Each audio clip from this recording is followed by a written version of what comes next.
For meditation to be a daily experience, it's less about how long it's going to take and more about how interested you are in the truth. Because to the degree of interest you have in the truth is to the degree of honesty you'll have with yourself. And the quicker you are to be honest with yourself, it's going to be to the same trajectory and degree as how quickly you're going to basically recognize your own limitations. One thing that I commonly find is that people want to be more awakened than they are, and they feel guilty and ashamed when they realize they are less awakened than they are. Now the paradox is, you're not more or less awakened ever. You're either in ignorance or you're not in ignorance. There's no real hierarchy. There's not this guy understands more than this guy. You're either in ignorance or you're not. Now there is a point, once you're not in ignorance, that understanding can deepen. Your capability to express it will deepen. Not necessarily in plain English like I do, but in other ways. It could be art, it could be dance, it could be whatever you do. The capacity for it deepens. The capacity, the limitations of our body and mind gradually unravel. And truth, meditation itself, is a lived experience once we are devoted to the truth.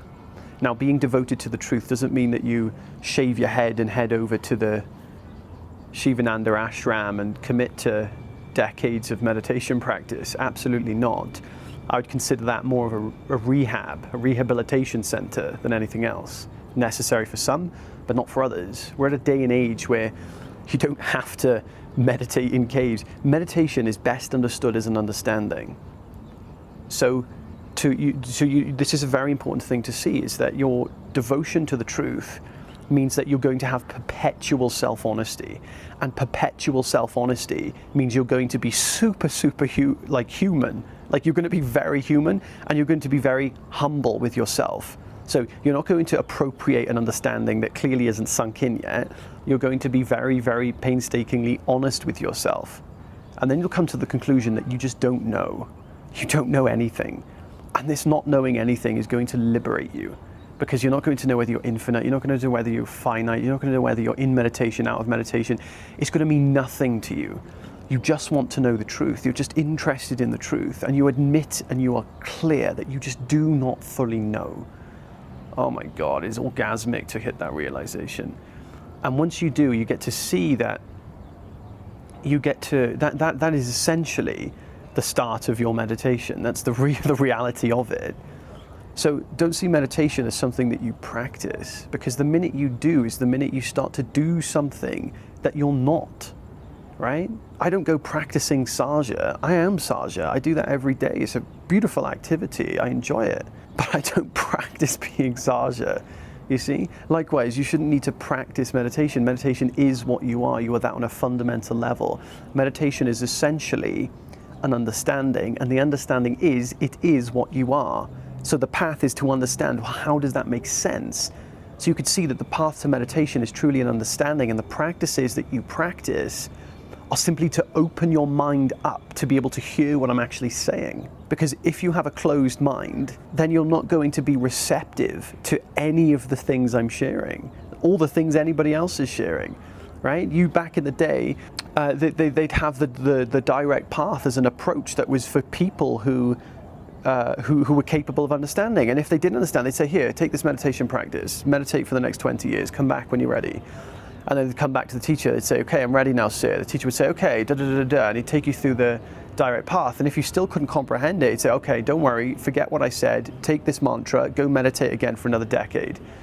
That's what meditation was for. It's a lollipop that you suck on until you're ready and ripe enough to understand. Because prior to that, you're going to be exhausting your seeking energy. So meditation practices are like, they're very skilled in like, people think that I slate the ancient tradition. I don't slate it. I think it's freaking amazing. It's so intelligent. But I'm pointing out the actual truth about it.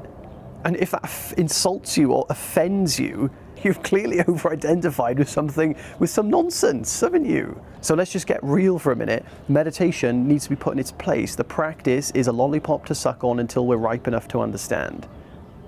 And once we're ripe enough to understand, then we are receptive to understanding. And being receptive to understanding means we are devoted to the truth.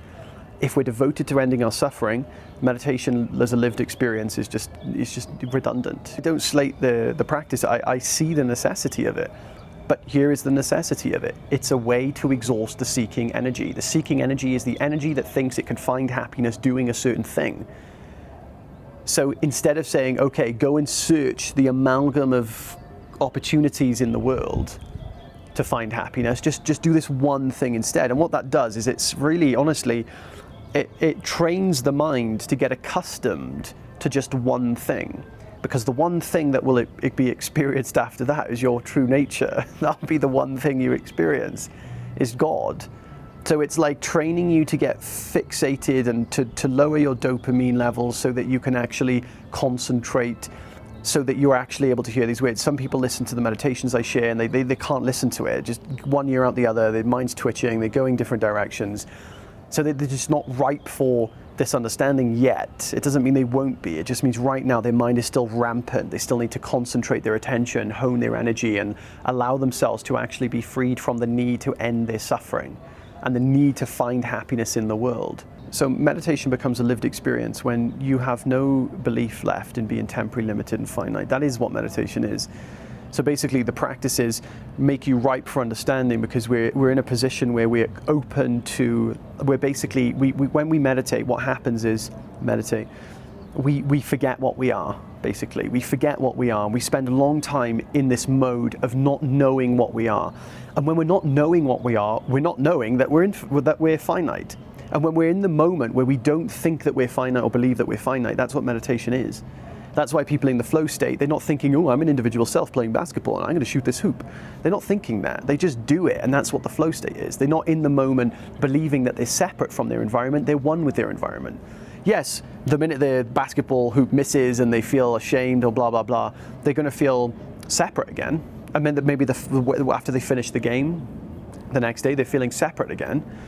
But in the moment, they're not feeling separate. And that's why people say, oh, I love meditation. Yeah, for me, cooking's meditation. For me, surfing's meditation. Well, yeah, it is kind of meditation, but it's a limited meditation. Just like any other practice is a limited form of arriving to an unlimited place.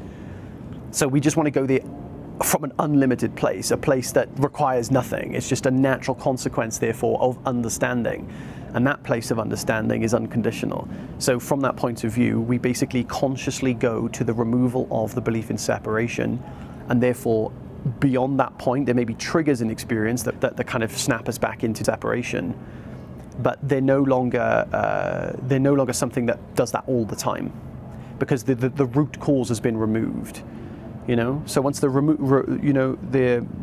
cause has been removed, habits will still continue. Perceptions may still remind us of separation, and we may still act and behave in accordance to separation again, but it will die off gradually. So how long does it take? You tell me. How interested are you in the truth? And do you still have any belief left that there could be any happiness found in the world, or any possibility of removing your suffering by doing something in the world? Because if you have any traces of those two things left, I mean, it could take lifetimes. But if you have no traces of those two things left, well, it could take an instant. This is not an experience that is built for a time frame. It's an experience built relative to your interest. I have a free community. The link is in the description if you'd like to check it out. I do meditations every single week. Beautiful people there. You think you'd love it. Have an amazing day, guys. Take care. Bye.